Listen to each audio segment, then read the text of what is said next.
Hey y'all, thanks for tuning in. This is how to overcome decision fatigue and regain mental clarity. And so if you listened to the pod earlier this week, we talked about the science behind decision fatigue, and we talked about some steps to be able to help yourself out of being constantly overwhelmed by the decisions that you need to make.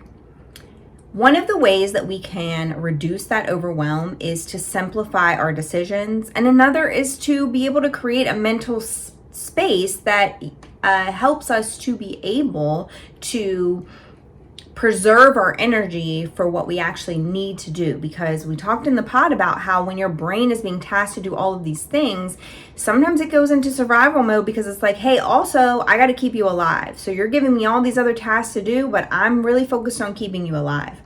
Our goal here is to use some practical science-based strategies to help us to have to be less burdened by the amount of decisions that we have to make. So the first step is to identify your decision overload.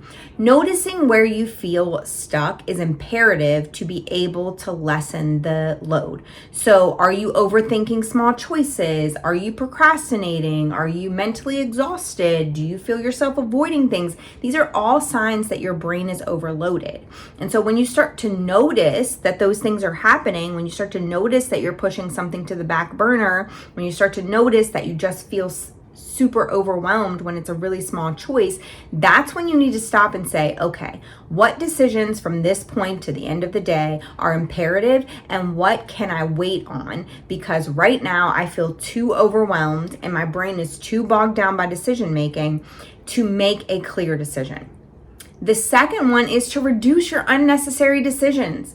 If you can simplify your daily life by planning your meals ahead or creating routines in your life or limiting your options for certain things, then you have less decision making and more mental energy. So picking out your clothes on a weekend for the entire week, I know some people I don't function in that environment. I just pick out what I'm vibing with that day and I roll with it. It doesn't feel like a heavy decision for me because I don't make it something that I'm like, well, is this person going to say something about this, or do I want to wear this with this? I'm just not that type of person. So I go in my closet and I'm like, what's the vibe today? And that's what I put on, and I don't really think more about it.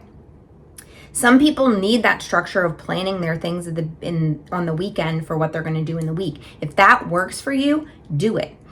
If you need to meal prep where you say, okay, I'm creating a menu, I do this, it works for me. I'm creating a menu for the week. I'm saying what we're having on each of the days. And I know that we eat out on Fridays. So I already know that that's in the schedule. I know what I need to get from the grocery store. I have all those things planned so that I don't have to go to the grocery store 50 million times and I don't have to decide each day what we're having for our meals. I just sit down, it takes me 10 minutes and it's done. That reduces my stress of decision making around what we're going to have to eat for dinner. If that's something that would benefit you, develop that structure into your life. If it's a routine that you need to establish, whether it's putting your things for work by the door so you don't have to go around and collect them and decide what things you need and what things you don't need if you just do it the night before. It's not saying that you don't have a lot of decisions to make, because we know that we do.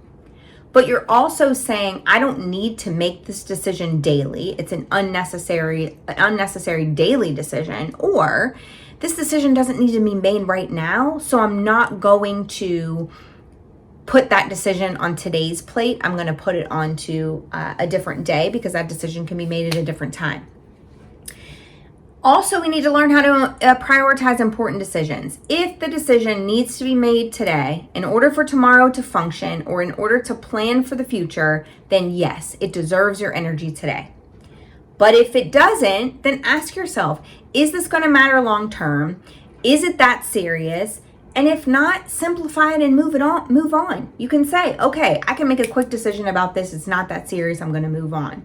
I do this when I'm planning vacations, right? So I'll look at the place that I want to stay and then I'm like, do I want to stay there? Does it have the thing? Is it the thing? And I do all this overthinking. And at the end of the day, no one cares really where we stay. It has to have some major things. As long as it has those things on the list, why am I complicating the decision? Don't overcomplicate your decisions by trying to make perfect decisions.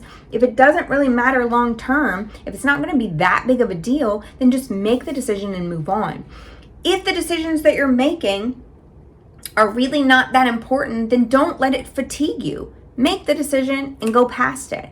You can simplify your life by doing those things.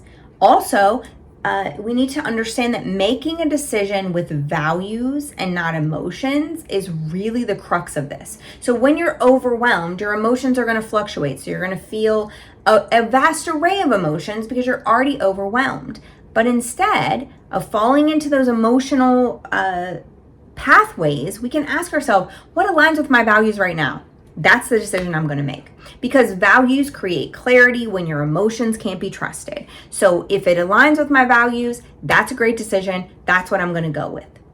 This week, I encourage you to find one daily routine that you can simplify, whether it be meals, a schedule, or task, something that you can say, this is the decision. This is what we're going to do all week. This is what we're going to do today, and tomorrow's decision will be held for tomorrow. Or I'm going to create a structure to where I don't have to make all of these decisions, or I'm going to pick my clothes out on a Saturday so I don't have to think about it during the week. Whatever it is, pick one daily routine that you're going to create to simplify your life from making those decisions so that you don't feel fatigued every single day by having to make all the choices. And also, if there's an opportunity for you to say, I'm not making that choice, you can make it, do that too. Sometimes on the weekends, my fiance will say, what do you want to eat? And I'm like, I don't really care about food that much. I really just don't. I'll find something to eat wherever we go. So just make the choice, because I don't want to have to make that choice. That is also okay. To take some things off your plate, to feel like you're not the one who always has to make the choices, helps you to get rid of that decision fatigue. It's not going to go away instantly because you didn't make some choices today and you saved them for tomorrow. But over time, you will feel a little bit less overwhelmed by the decisions that you do have to make when you prioritize them and reduce those unnecessary decisions. I hope this video helped. Remember to go follow me on all the socials, like and subscribe to this channel. Share this video with someone, because knowledge gained and kept to yourself is selfish, but shared with the world could just be the catalyst for change that they need to break free from the bondage they're in and surrender it over to God. Thank you guys so much for tuning in, and I'll see you again next time.